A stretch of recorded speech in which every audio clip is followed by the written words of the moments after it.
clarify something.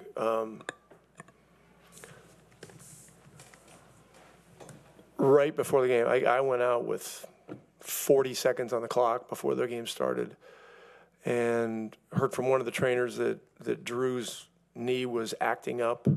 He's been dealing with some tendonitis. And so we went back and forth a little bit, and then the anthem started, and I asked him again after the anthem. He said it felt a little better and he wanted to give it a shot. But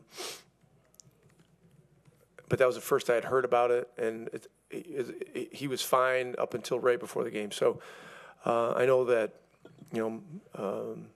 Mike told some of you guys that he was okay. He had no knowledge of it. I had no knowledge of it.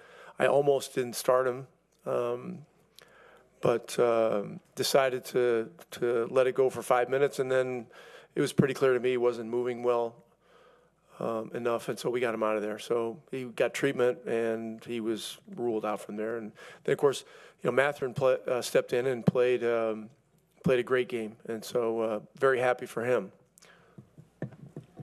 Rick, what can you say about what Pascal Siakam did tonight, especially in late moments with the shots he was able to make? Well, Pascal was great. He was great defensively. He worked hard on the boards. Look, the last 5 points, we called a timeout and went direct to him. And then he ended up with the 3 on top, and those were absolutely decisive. So, look, he's a great player. Ty's a great player. We have 2 great players on our team.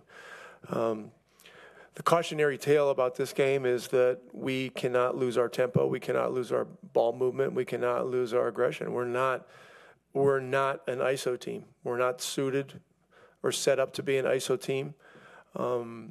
And if you slow down against Boston, this is what they're capable of. They're capable of striking very fast. We saw it last year.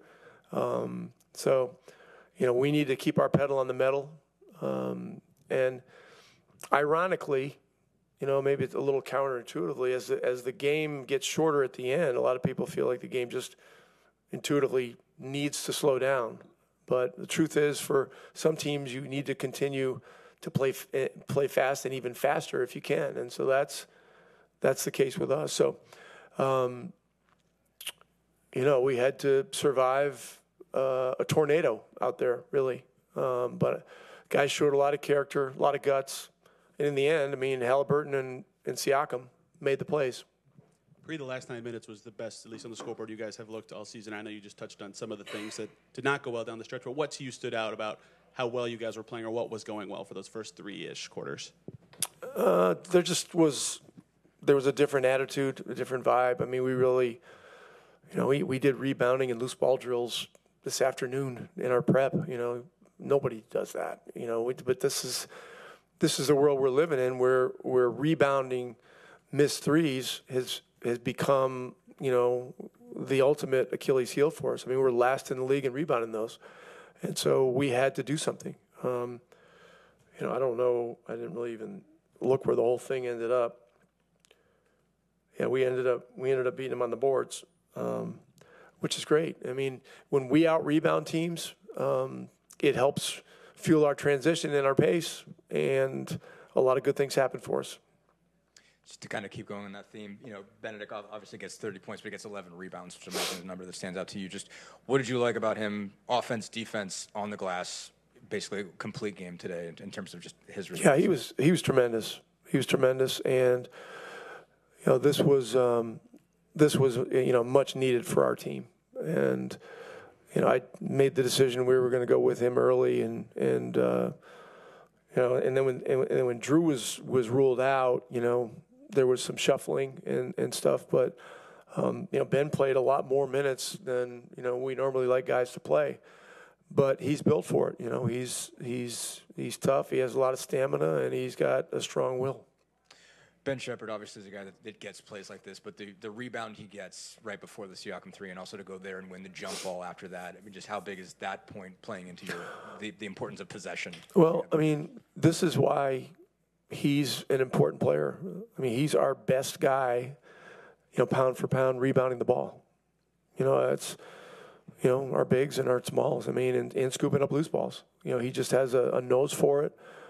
He's wired for it, and so that's why it's it's hard keeping him off the floor. At times, and the way the game happened. Aaron fouls out, and then Isaiah fouls out, and we were down to 5 or 6 guys that had any experience at all. So, Shep did once again did a lot of important things for us. You mentioned Ty up the top. What would you like about his playmaking, especially today? 12 assists. It seemed like he's.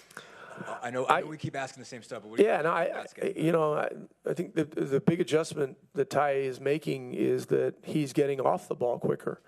He's passing it ahead. I mean, the last 2 games we moved the ball ahead very well, very effectively, and when it goes up the floor, it frees him up to get open in other areas of the floor where you don't have 4 sets of eyes on him, and 5, including the guy that's guarding him. So, this is where